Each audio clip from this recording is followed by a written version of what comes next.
What is this life? Seekers are often seeking, searching for the meaning of life. If we can look into what this life actually is, the meaning or even the irrelevance of it is there, right in front of us, with us. So, what is this life? It is body, it is mind. This life is seeing, hearing, smelling, tasting, touching, and thinking. With this thinking, we have pictures, we have sounds, smells, flavors, and physical feelings. And our thoughts take these sense impressions that are just that: light, sound, odor, chemicals,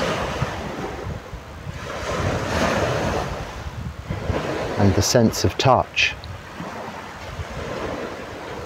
And from our memories, from our recall, these thoughts draw conclusions. Conclusions about our circumstances,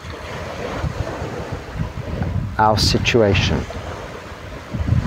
where we are, what we are seeing, hearing, smelling, tasting, touching, and feeling and thinking at this moment, compared to our experience of these sense impressions in the past. Now, if we are just looking at this life and not a previous life or previous lives, even in this short time, we have built up many, many experiences of sense impressions. From when we are first born until the day we die, we continue to build upon this library of information.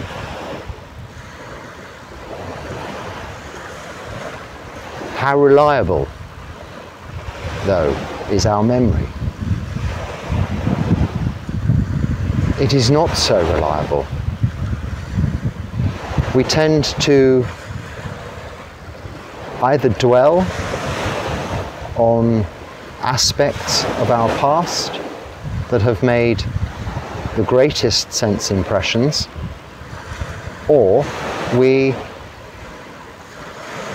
cover them up, we bury them, we hide them away, blank them out, forget about them.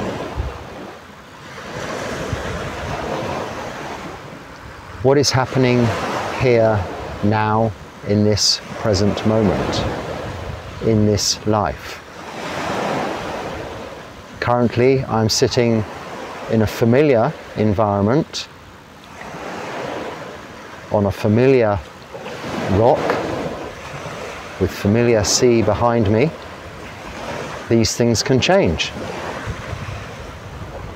Everything is anicca, impermanent, unsure. Some 20 odd years ago,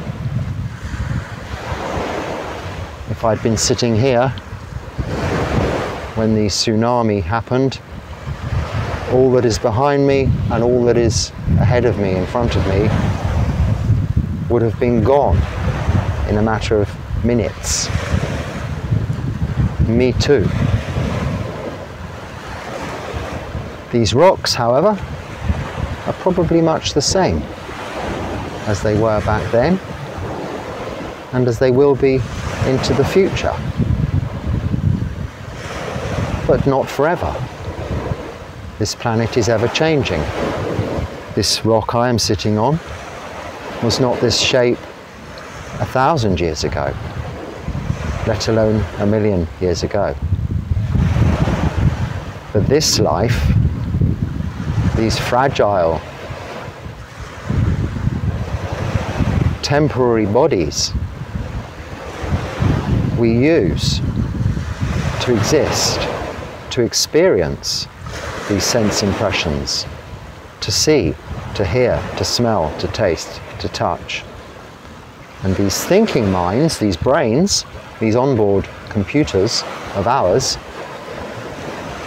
to compute, to recall, to try and understand whether we are safe or whether we are unsafe or in danger,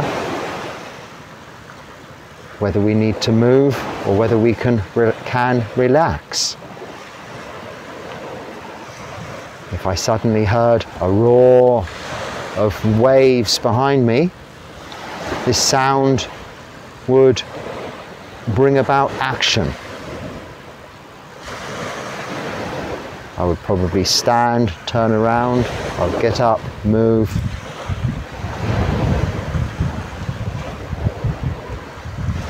As it gets dark, as the sun sets in front of me behind the mountain, I know there will be no use me continuing talking. Well, you'll hear me, but you won't see me. And although that's not important,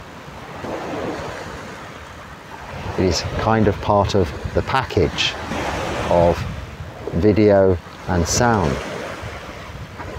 only because we expect it to be from past experience. And what do we do when this onboard computer recalls its memories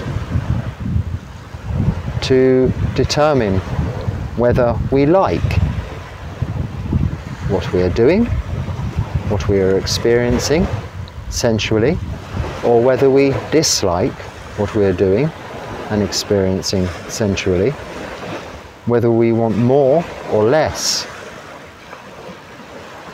whether we encourage what is happening or discourage what is happening. But with the infallible nature of our memories, the unreliable aspect of that is inbuilt into these onboard computers, which of course are not computers, they are human and organic and are what computers are trying to be through AI. But they are leaps and bounds ahead of technology already. These onboard computers, these thinking minds, make judgments, make then, based on these judgments, decisions. Somebody puts a plate of blue food in front of you. You may have never eaten blue food, but you will say, I don't think I'll like this blue food. I'm used to food being of ordinary colours, not blue.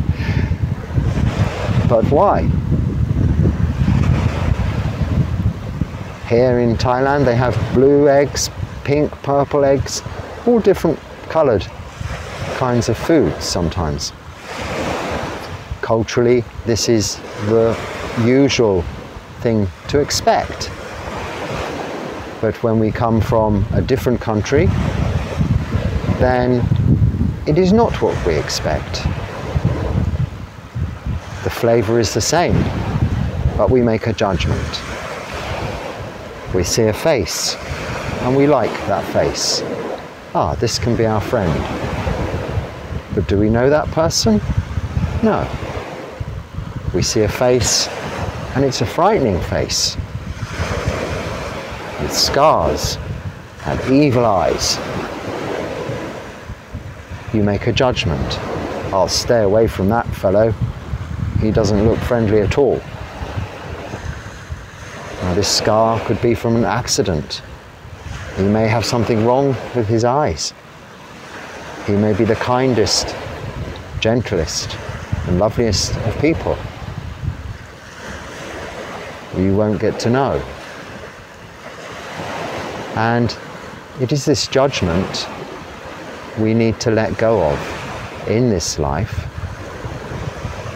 to see it in its true reality, in its true form. And its form is its physical nature. So what is its physical nature?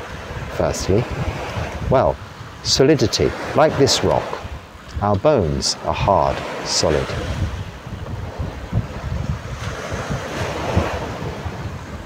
Liquidity, like the sea behind me, this water, whoosh, whoosh, whoosh.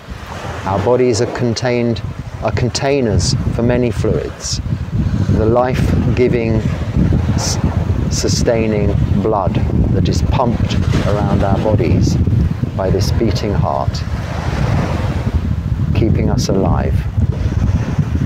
We continue to put inside of our bodies via our mouths through eating. We continue to put more solid material in, building blocks. I'm doing this to hopefully shelter actually what is coming next. Wind, the wind element. So we have the solid element, solidity of our bones, our structure, our skeleton, our body. Holds it all together. Well, holds it all rigid. And we have the liquid element. And that, combined with some solidity, makes up the more squashy elements of muscles and fat and bits that make up these bodies of ours. Then there is air, gaseous nature, wind. We're breathing in oxygen for that blood to circulate around the body. We're breathing in air. And there are also voids within our body, spaces, which are not vacuums. So the air element, the wind element, is not emptiness. Nothing is empty other than a vacuum, which has to be artificially enforced in this planet. There are no accessible natural vacuums. There could be within this rock a vacuum, a hole with nothing in it, sucked out billions of years ago. But we can't see that or investigate that. But we can make a vacuum. We can create emptiness artificially. But that aside, we have space, air. Space which is filled with air. And then as the sun settles over there behind the mountain, it doesn't get much cooler, but a lot cooler than it was a few hours ago, when I could not have sat here with the blazing sun, fire, the fire element, providing the heat and warmth. Not only we need to keep these bodies at the correct temperature, which within the scale of temperature in the universe, and with the scale of temperature in our local environments, which may seem to us to go to all extremes, is very small. Our lives, this life, lives in very narrow parameters, which is why it is so fragile. Our bodies operate at some temperature around, I don't know, you probably all know from the COVID days what your temperature should be.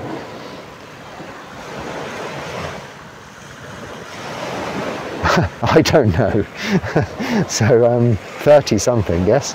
But I know it's only a few degrees or 1 degree even, either side, and you can be considerably ill. Not very much. But the temperature of the sun above the mountain, below the mountain, is a 10-degree difference.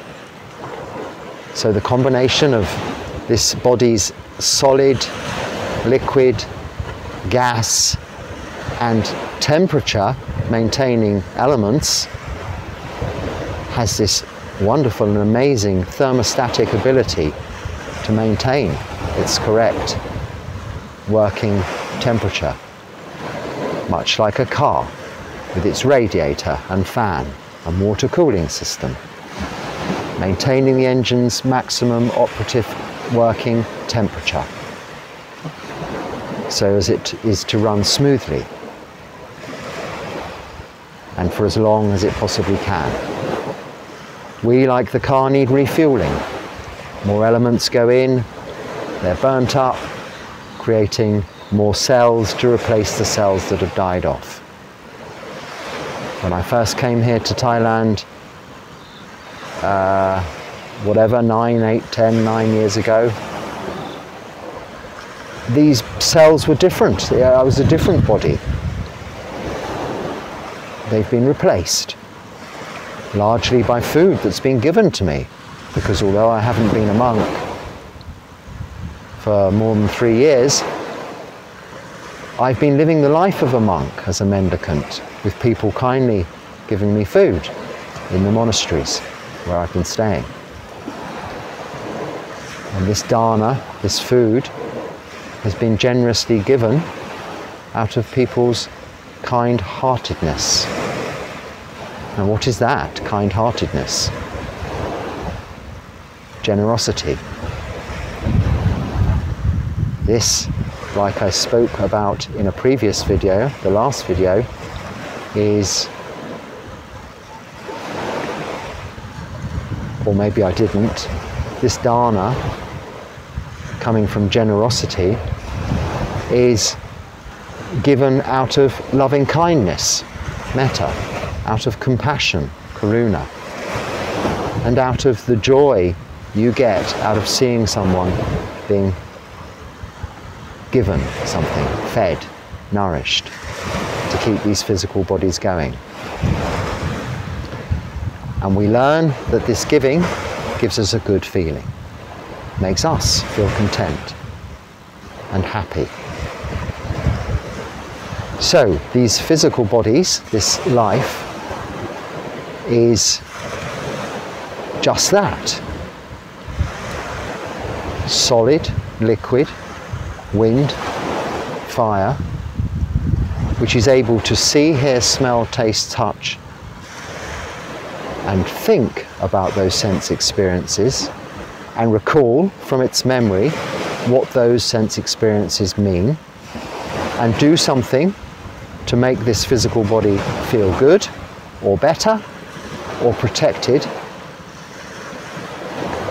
or do something to get more of what this physical body is enjoying, getting nutrition from, and is safe in.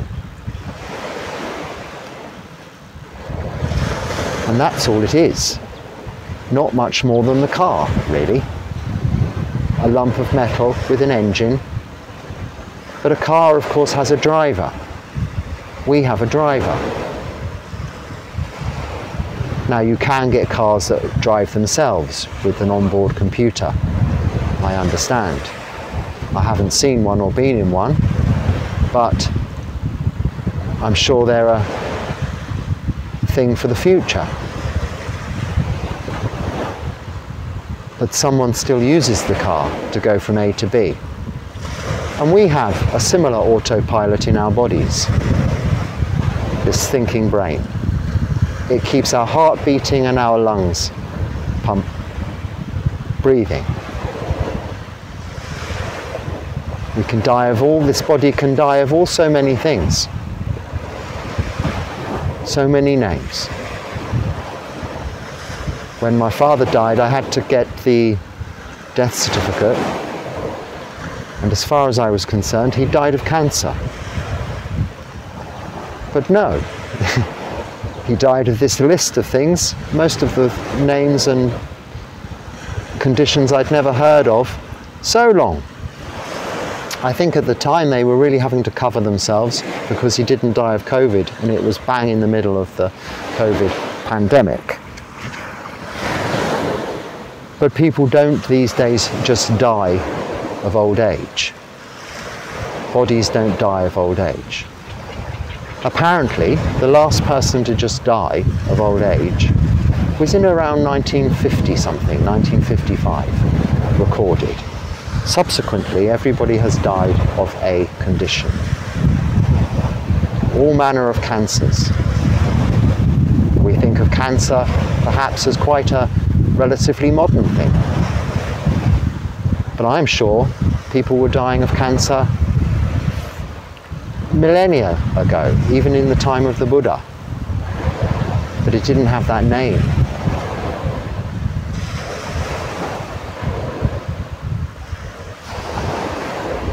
It may not have been so prolific because, of course, we have the tendency towards complexity, both in our minds and in our physical makeup. So through evolution, these human bodies have been perhaps close to the most complicated organic sentient beings on the planet. Perhaps. And the way we treat them, the way we use them, has also, via our minds of a complex nature, become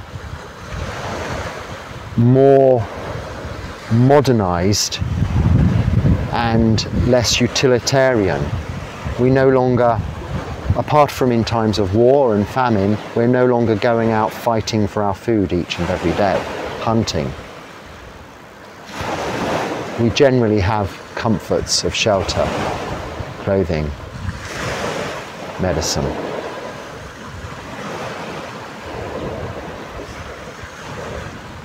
But we have still not learnt, that these bodies are so fragile, so temporary in their very nature.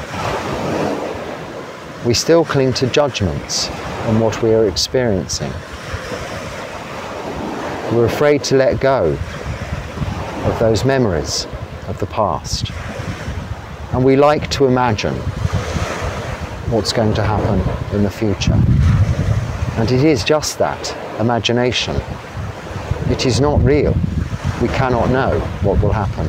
We cannot be sure we'll take our next in-breath. If we die, it can be like that. Unexpected.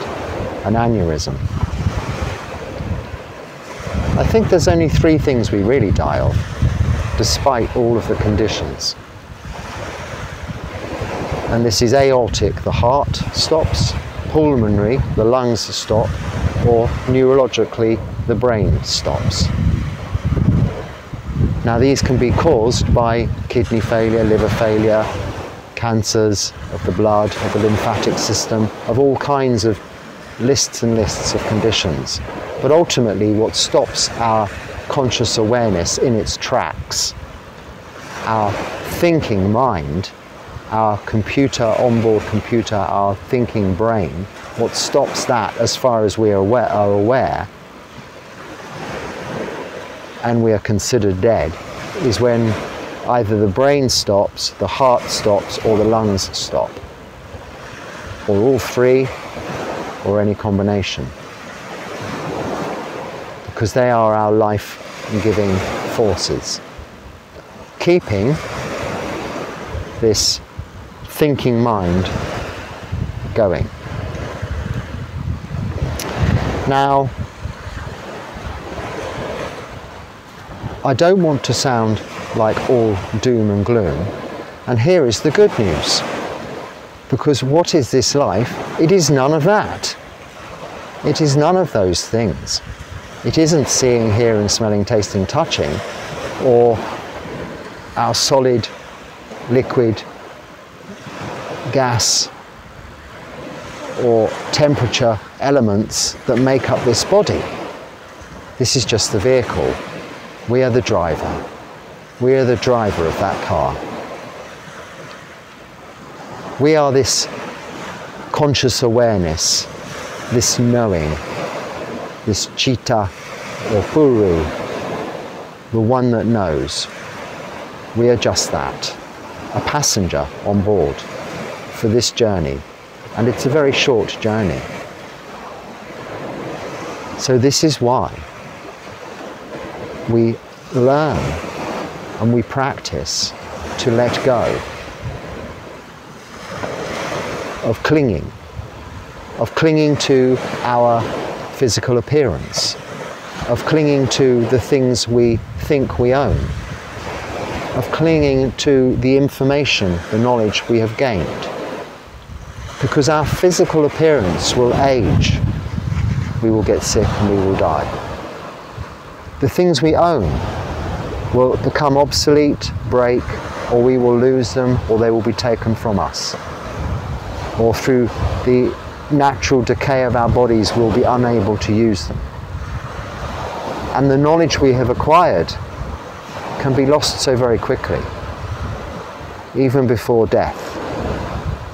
Dementia can come along at any time, and we may have learnt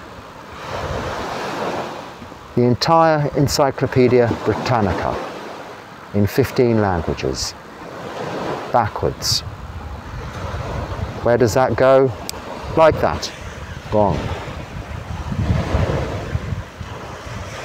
Like when you have a problem with your computer or your phone and it's all gone, all of that stuff. But you say, there's a cloud, it's all up there.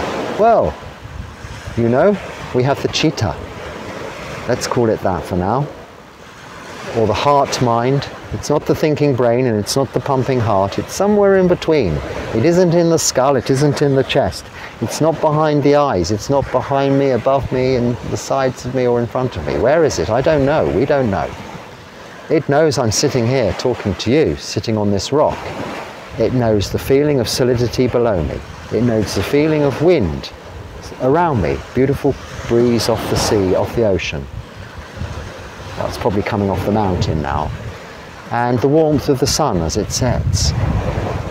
The sound of the sea behind me. The light as it starts to gradually fail, dim, get darker as the sun sets. It knows this physical body is experiencing all of that. And it knows that I'm relatively comfortable sitting here talking to you. It's relaxed, it's informal.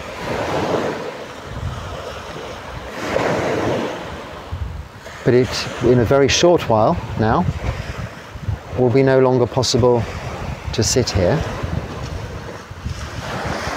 Well, it might be, but I'll get a little uncomfortable once it gets dark. Some things will come to bite me, I'm sure.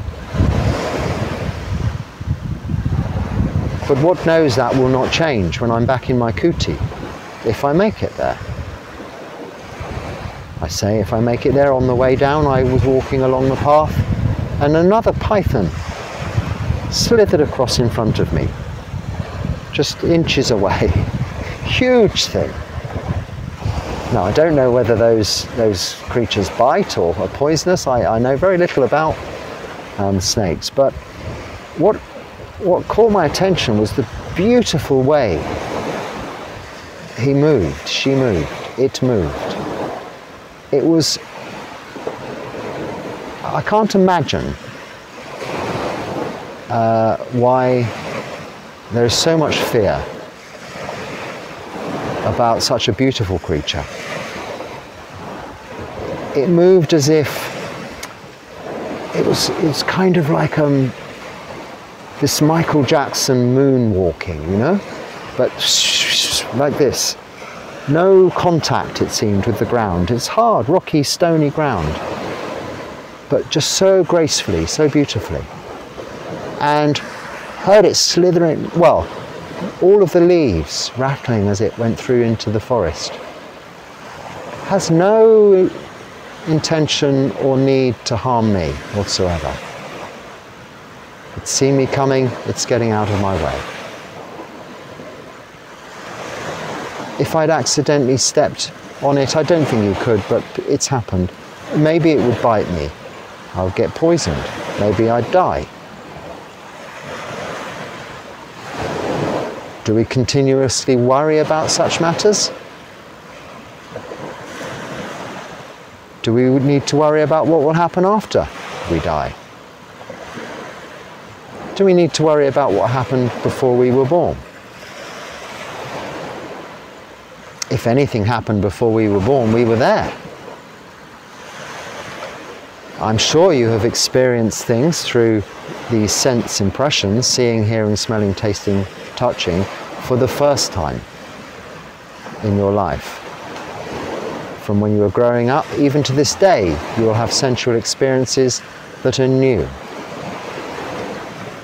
Do you recoil from them because they're new? No. Are you afraid of them because you've never seen them before? No, not necessarily. Not if they presume no threat. Why? Because the likelihood is you have experienced these things before, in previous lives, many times over, countless lifetimes over. And it is this that is stored in the cloud, your technological cloud, iCloud, or I don't know what the other cloud's called. I can't get into my iCloud, and I needed to get into my iCloud for some questions I've been asked, but I'm locked out. But these memories are there. These recollections are there. As are our individual karma balances. The wholesome actions of body, speech and mind we have done in countless lifetimes. If you don't like hearing about previous lives, it is the same if you bring it all into this one life, from moment to moment. But our previous actions of body, speech and mind, this solid, liquid, gaseous temperature thing, with seeing, hearing, smelling, tasting, touching, wholesome actions bring good karma. Actually, karma is just actions. Bring good results. Vipaka, which is results of karma. Unwholesome actions, cruelty, immoral behavior, will bring as a result, if not immediate, bad experiences, they will bring about worry and concern about what you have done, how you could have done it better. This is all stored in that cloud. This cloud is the citta. This practice in Buddhism is to try and develop as much goodness to be stored away in our karma bank as we possibly can. We've all done bad things in this life and in previous lives. We've all done good things in this life and in previous lives. We'll never eradicate the bad karma we've done. But the more goodness we do, the more dilute the solution becomes. Like salt in a glass of water you can taste, but in a lake of fresh water it is undetectable. And this is why we give, why we do good actions, why we're kind to people, why we smile at people, why we do good service. And also why we're kind to ourselves. We adapt, we change our environments as far as we possibly can to make our lives comfortable and enjoyable. We try to make our lives happy. But happiness is an emotion we experience, and like all emotions, its opposite, sadness, they come from causes and conditions. In the case of happiness, its cause and conditions are contentment. If we are content, we are happy. If we're discontent, we're sad. And what knows we are happy? What knows we are sad? It is neither happy nor sad. It is just that knowing citta of ours. So we strive through our lifetimes, through this life, to bring about contentment and therefore happiness. Now, if we can take it one stage further and achieve that contentment through wholesome actions rather than unwholesome actions, through developing our wholesome mind states rather than fueling our unwholesome mind states, for example with watching the wrong kind of entertainment or taking the wrong kind of nutrients, eating lots of snacky, tasty food because it's fun rather than nutritional food is okay from time to time, but if we don't look after these bodies, it has its consequences. But whatever we do, these bodies will get old, they will get sick, and they will die. And that is it. That is this life. It is just that. Just these sense impressions of seeing, hearing, smelling, tasting, touching, from the solidity, liquidity, and gaseous and temperature nature of these bodies, those four elements.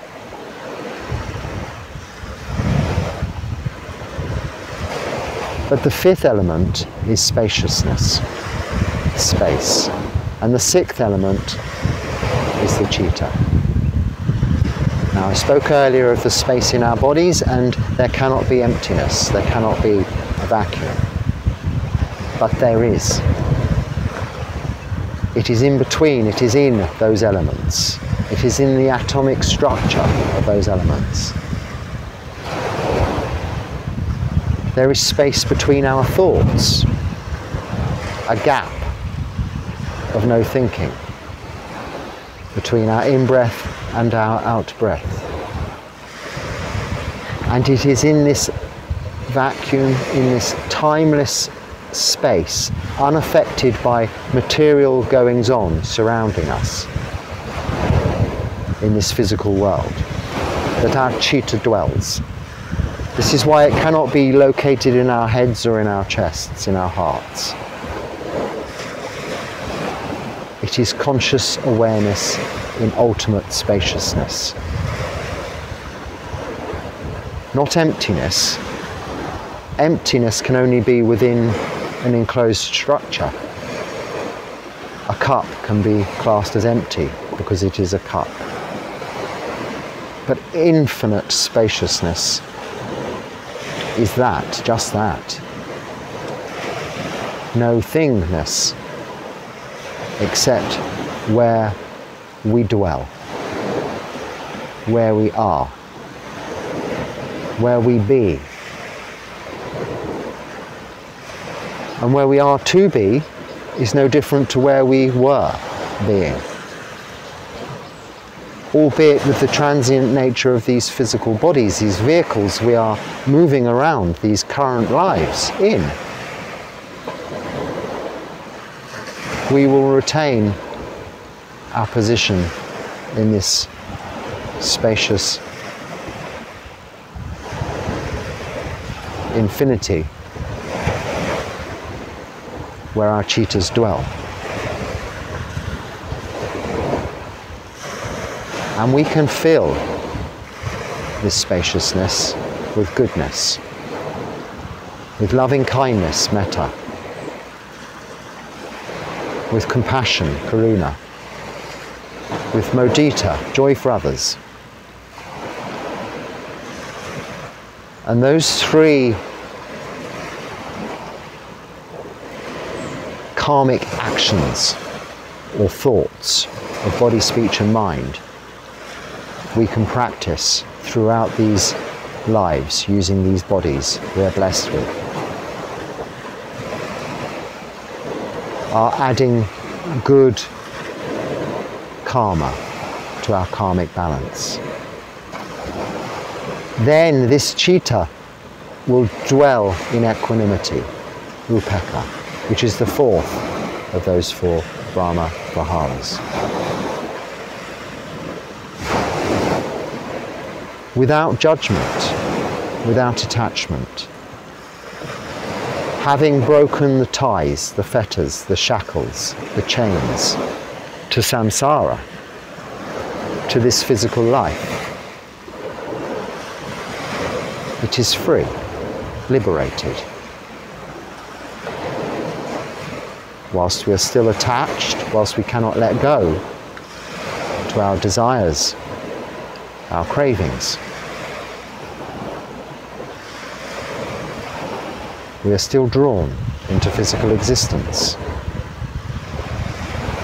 When this car no longer works, this body dies, our cheetah, because of the kilesas, these attachments, these ties. Kilesas means defilements, which are greed, hatred and delusion. Whilst we still have greed, hatred and delusion, this cheetah has to be reborn into the cycle of birth, aging, sickness and death, again and again and again. So by keeping sila, moral virtue, by practicing meditation, samadhi, and by developing these wholesome mind states and reducing our unwholesome mind states, panya, developing wisdom, this understanding comes about through being able to see clearly. That is what vipassana means, seeing clearly. Vi, seeing, passana, seeing clearly.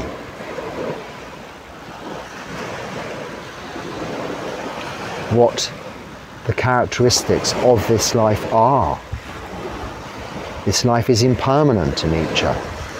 This life is unsatisfactory. We suffer, dukkha, and it is not ourselves. It is not us. Anatta. It is out of our control. We don't know when this heart will stop beating, or these lungs will stop breathing, or this brain will stop working. We don't know. We cannot control it through all the trying we may. We get old, we get sick, we die. This body, it happens. When we understand this, our attachment naturally drops away.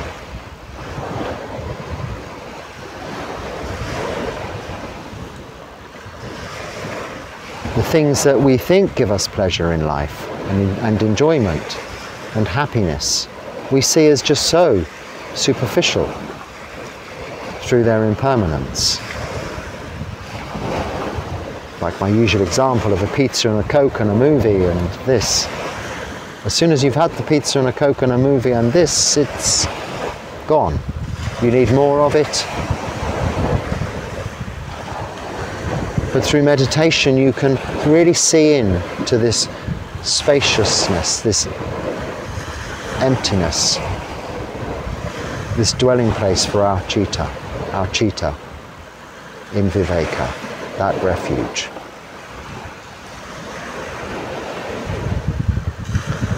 And it is there we see detachment, disenchantment, letting go. We see that clearly, of this pulling back into rebirth. And we attain to liberation, to freedom, to Nibbana. So this life is what it is, what you see it as. It doesn't need to be over thought about. It doesn't need to be overly considered. This life is no different to the life of my poor little frog in the bathroom, who's survived yet another ordeal and returned to the land of the living. Me having thought he'd died again.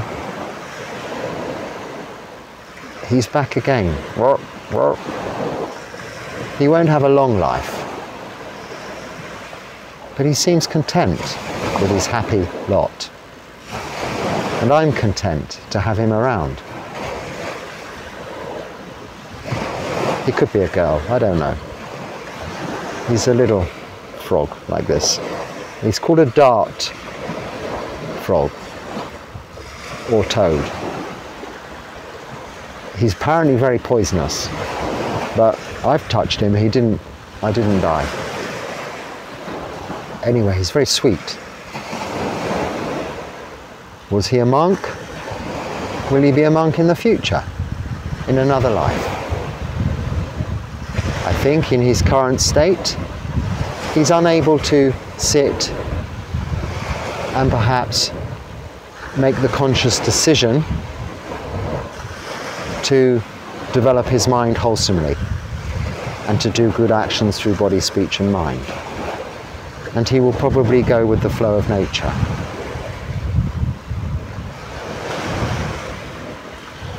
But as we progress through these successions of lives, we get more and more opportunity. And the best opportunity to experience this and to do something about it is this life, this human life,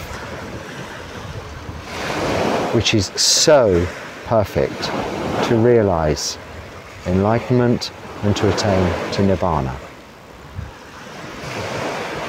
Because we experience suffering and we can see the nature, the characteristics of this existence. With this discerning thinking mind, we can start to erode, to destroy those kilesas, those defilements of greed, hatred and delusion. And that is all you need to do. If you let go of greed, hatred and delusion, you will break the fetters tying us to samsara, this cycle of rebirth. I think I've spoken for quite some time, so I shall leave it there. The dogs just came running down. I don't know whether you saw them. They're the dogs that live under my kuti. They may be wondering where I am this evening, so now they know. And maybe they were monks once, or maybe they'll be monks in the future, or something else in the human world, given that opportunity. But whilst you have this opportunity, make the very most of it. Enjoy it, be happy, and may you attain to Nibbana.